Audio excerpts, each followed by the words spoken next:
Perawat cantik tuan muda arogan. Bab 253. Tapi kemudian Sharon sigap merebut ponsel di genggaman Camilla.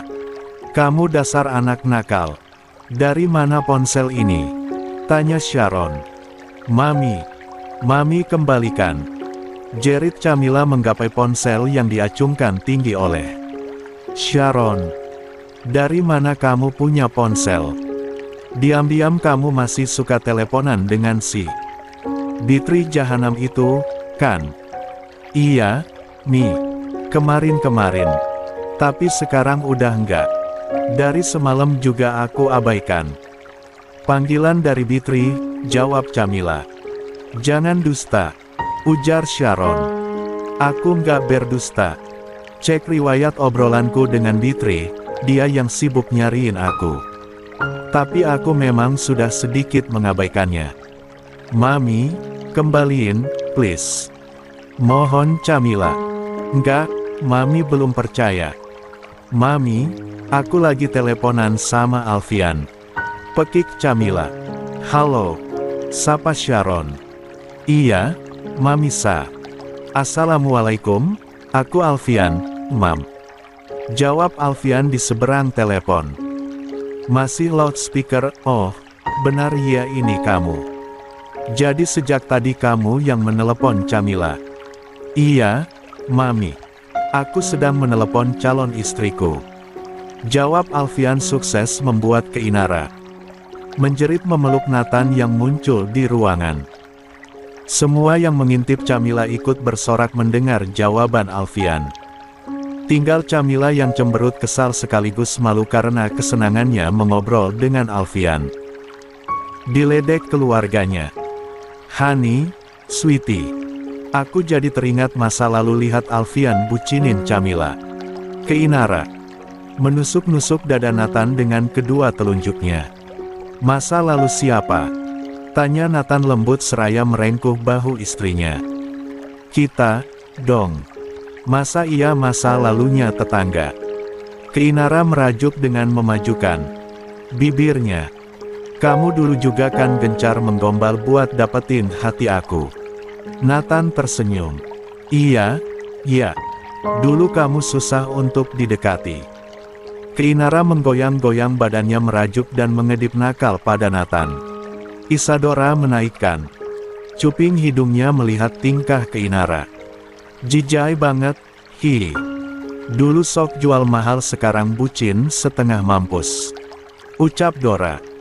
Keinara mendelik pada Isadora, sama-sama menaikkan cuping hidungnya. "Salah emang bucinin suami sendiri, daripada bucinin suami orang," sahut Keinara. "Judes. Nggak salah, sih. Cuma geli aja," Dora nyengir. Nathan memeluk dan membelai rambut Keinara. Sudah biasa melihat Dora dan Keinara kerap ribut tapi sesungguhnya mereka saling menyayangi. Sudah. Jangan menyaingi Mami Sa dan Camilla perihal ribut di rumah ini," bisik Nathan. Di sofa, Rere yang sejak tadi tidak ikut-ikutan mengintip kamar Camilla hanya tersenyum. Keluarga Leon suaminya mungkin adalah keluarga miliuner di mata orang-orang. Tapi sejatinya keluarga Dharmawangsa adalah keluarga biasa pada umumnya. Ada cinta, ada keributan-keributan kecil di dalamnya. Rere senang berada di antara mereka. "Mamil," Camilla kembali memekik karena kini Sharon yang mengambil alih ponsel dan bicara dengan Alfian dengan serius. "Mami jangan cekoki Alfian dengan cerita-cerita buruk tentangku." Camilla panik. Sharon diam sesaat. "Kenapa? Kamu cemas kalau Alfian tahu semua kejelekanmu?" "Dia sudah tahu dan paham kejelekanmu dari yang terjelek, berhubungan dengan si Bitri jahanam itu," sahut Sharon. "Jangan juga hina Bitri. Dia anak baik, Mi." Camilla protes, tak terima orang sebaik Bitri terus dicaci oleh Sharon. Masih saja membela dia.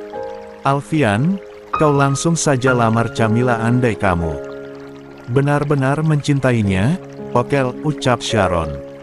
Siap, Mam. Aku sudah sangat siap sejak lama. Sahut Alfian yang panggilannya masih di loudspeaker.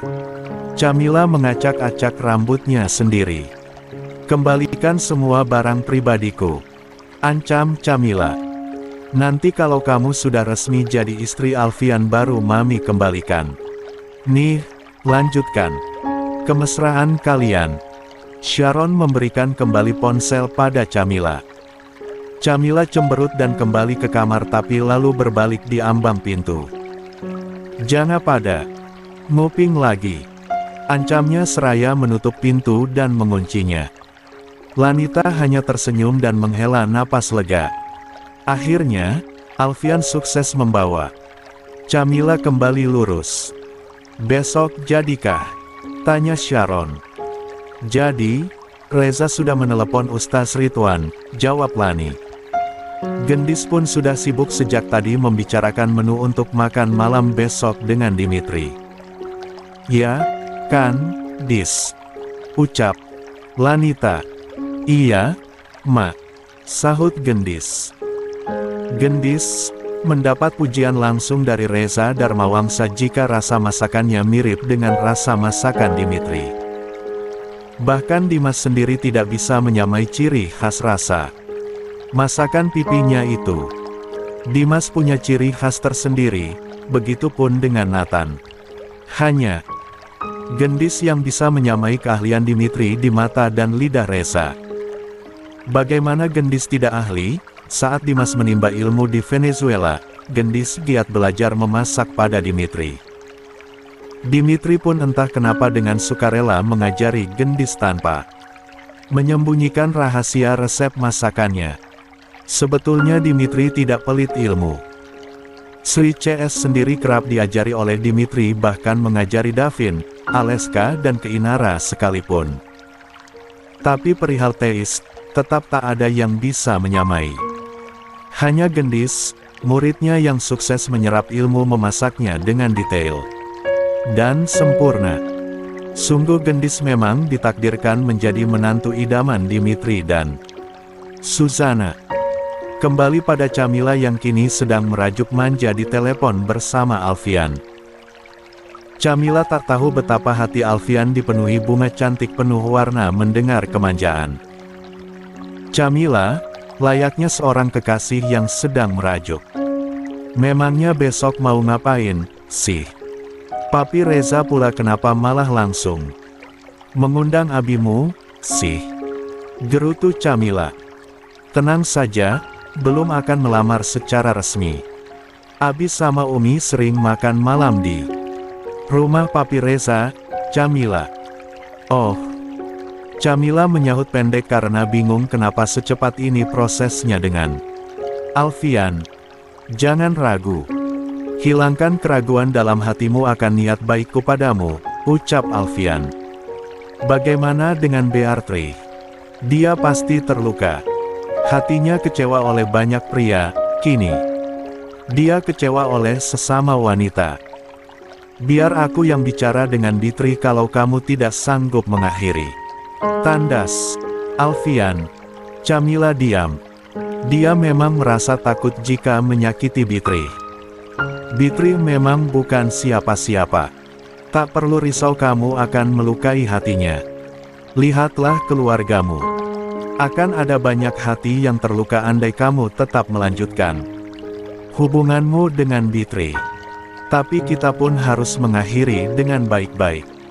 Biarkan aku yang memberi pengertian pada Bitri, oke? Ucap Alfian lagi. Hati Camilla merasa tenang. Setidaknya dia tidak sendirian kini menghadapi perihal asmaranya bersama Bitri.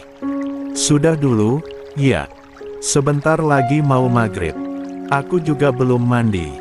Kamu kalau sudah selesai tamu bulanannya, segera sholat. Jangan ditunda-tunda membersihkan diri. Ya, jawab Camilla pendek. Setelah basa-basi yang panjang saat akan mengakhiri telepon, Camilla segera mematikan ponselnya.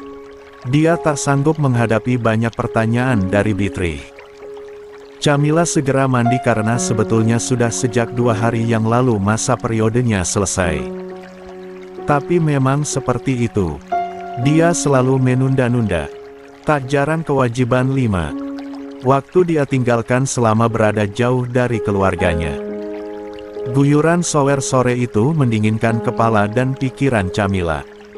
Bersama Alfian sejak awal memang sudah membuatnya merasa nyaman. Lelaki itu berhasil menumbuhkan harapan-harapan baru di hati Camila. "Tante." Pintu kamar diketuk Welly saat Camila baru saja selesai mandi. Kata Mamisa, "Kalau sudah sholat ditunggu di masjid, sholat berjamaah maghrib." Panggil Welly. "Iya, Tante baru selesai mandi," sahut Camila di balik pintu yang terbuka sedikit. "Tante, tolong tanya Om Alfian. Apa masih berkenan nganterin aku ketemu Ibu Diana?" bisik Welly. "Oh, pasti Om Alfian akan selalu mau, kok," sahut Camila dengan berbisik pula. Wajah Welly tampak senang. "Besok malam Om Alfian datang ke sini. Kamu bisa bilang sendiri sama dia, oke?" Welly mengangguk riang. "Terima kasih, Tante." "Ya sudah, sana. Tante mau ganti baju dulu." Welly berlari meninggalkan kamar Camila. Lelaki tak ubahnya seperti kumbang yang menyukai bunga. Tak ada bunga yang menyukai bunga lainnya. Kecantikan sekuntum bunga selalu menarik perhatian sang kumbang. Camila menghirup angin sore itu dari jendela kamarnya. Melihat banyak bunga bermekaran di taman samping rumah Reza Darmawangsa. "Bitri, kuharap kamu menemukan seorang lelaki baik seperti Alfian. Aku menyayangimu tapi sepertinya kita memang tidak bisa lagi bersama. Maafkan aku, Bitri." Camila memejam seraya melangitkan doa agar Bitri pun kembali pada fitrahnya. Acara makan malam keluarga besar Darmawangsa, Perli dan juga Ustaz Ridwan berjalan lancar. Camila tidak melakukan pelanggaran apapun yang membuat Sharon mengelus dada. Gadis itu hanya cenderung menjadi pendiam. "Mi, anak kita kenapa cosplay jadi putri malu?" bisik Josh. Jiwanya masih diawang-awang. "Mungkin masih bingung di antara 2 pilihan," jawab Sharon sekenanya. Camila sudah tidak bisa memilih. "Dia harus setuju menikah dengan Alfian," sahut Josh. "Ya semoga anakmu segera sadar tanpa harus diruqyah," ucap Sharon. "Anakmu juga, Mi," ujar Josh. Sharon memutar bola mata sedikit malas. Sementara di jendela pantry tampak Sri CS yang mengintip acara garden dinner tersebut. "Ari jodoh-nya, sok taraf katebak. Baheula bapakna naksir nyonya sa. Pek teh. Ayeuna anakna mengudak non lala. Eta umi diah ge menikat glowing kitu wajahna, makek. Haon ari artisnya. Gumam Sri. Tah, makek jalan tah sugan." Kiki Naila menimpali ucapan Sri. "Kalian ngapain?" tegur Rere yang tidak ikut acara makan malam karena anaknya sedang rewel malam itu. Non Rere. Ini non, lagi latihan jadi mata-mata ala-ala Neng Nawang dan Alex, kekeh." Sri. "Hai, bilang saja kalian mengintip," senyum Rere mengambil stok ASI beku di lemari es khusus. "Non Re, ne, N-nya perih, ya," ujar Sri. "Iya, anakku kalau rewel bukannya minum ASI tapi malah gigit-gigit nggak jelas mana. Kenceng, jadinya lecet," ringis Rere. "Kalau digigit ayahnya mah enak ya, non," canda Sri. Seketika wajah Rere tersipu. "Mbak Sri mah, ih." Awawan suami satu-satunya Mbak Sri sudah beberapa hari kelimpungan menerima barang endorse pernak-pernik bayi, non. Banyak sekali. "Ah, andai Mbak Sri punya anak." Suara Sri terdengar sendu seraya mengelus perutnya. Rere mendekat pada Sri. Di rumah ini, anak-anaknya Mbak Sri dan Om Wawan sudah banyak. Kami adalah anak-anaknya Mbak Sri. Jangan sedih, ya. Kami sayang sama Mbak Sri. Rere mengelus bahu Sri. Sri senang karena Rere, meski satu-satunya yang paling pendiam di rumah Reza tapi selalu tersenyum dan tetap ramah pada semua pegawai. Dan Leon belum pulang syuting ya, Non? Tanya Sri lagi. Belum. Seperti biasa, pulangnya tengah malam. Rere menghangatkan ASI bekunya. Biar Mbak Sri saja yang hangatkan. Nanti Mbak Sri anterin ke kamar. Sri mengambil alih aktivitas Rere. Ya udah aku ke kamar dulu. Makasih, Mbak Sri. Rere menghidu ke dekat telinga Sri. Sedikit manja. Sri senang karena para menantu Dharma Wangsa selalu dekat dengannya. Nek. Rumah Anggun Liviana. Anggun sedang berada di kamarnya. Wajahnya tampak geram karena dia mendengar kabar jika Alfian sedang makan malam bersama keluarga Camilla. Hatinya tidak tenang. Malam itu, karena resah, Anggun keluar kamar menemui orang tuanya. Ma, Pak, ku dengar Alfian malam ini sedang dinner dengan keluarga pemilik pondok. Ucap Anggun dengan wajah mengeras pada orang tuanya. Orang tua Anggun saling pandang dan menghela napas. Ya kan memang Camilla kerabatnya Tuan Reza, nak. Sahut ibu Anggun. Aku tidak suka. Camilla gadis seronok yang terlalu manja dan dekat dengan Alfian. Anggun menekuk wajahnya beberapa lapis tapi tetap saja terlihat cantik paripurna. Ayah Anggun melepas kacamatanya. Nak, duduk sini dekat ayah. Enggak, aku tahu ayah akan menasihatiku agar tidak lagi mengharapkan Alfian. Tolak. Anggun. Ayah Anggun memijat dahinya. Kamu itu cantik, nak. Banyak yang menginginkanmu di luar sana. Kenapa harus Alfian? Yang selalu kamu mau. Ucap ibu Anggun hati-hati. Aku hanya mau Alfian, titik. Anggun bersidekap dengan wajah cemberut. Maaf jika ayah tidak berhasil membujuk Ustaz Ridwan untuk menjodohkan Alfian denganmu. Ustaz Ridwan menyerahkan sepenuhnya keputusan perjodohan pada Alfian, nak satu. Anggun diam, hatinya semakin geram. Tak ada yang boleh memiliki Alfian selain aku. Aku harus menyingkirkan Camilla apa pun caranya. Kedua mata Anggun berkilat. Orang tua Anggun saling pandang dengan sorot mata khawatir. 2 hari kemudian, Pondok Pesantren Ar-Rahman, ternyata namanya Ar-Rahman bukan Al-Ikhlas, autor lupa. Camilla ikut dengan Lanita dan Suzana serta Sanipa ke pesantren. Di sana juga ada Nilam dan tantenya pemilik konveksi langganan keluarga Dharma Wangsa yang dipercaya memproduksi busana muslimah para penghuni pondok tiap tahunnya. Kalian masih ingat Nilam? Nilam adalah tetangga sekaligus sahabat Lanita sejak kecil. Nilam yang mengenalkan Lanita pada Suzana saat Suzana sedang mencari seorang perawat untuk Reza. Nilam pun pernah menyukai Ustaz Ridwan sebelum menikah dengan Hilman, salah satu bodyguard Reza dan Aji Saka. Lanita dan tantenya Nilam sibuk membicarakan model dan warna perihal kostum muslimah tahun terkini. Camilla merasa mengantuk. Maka dia meminta izin berjalan-jalan di sekitar pesantren.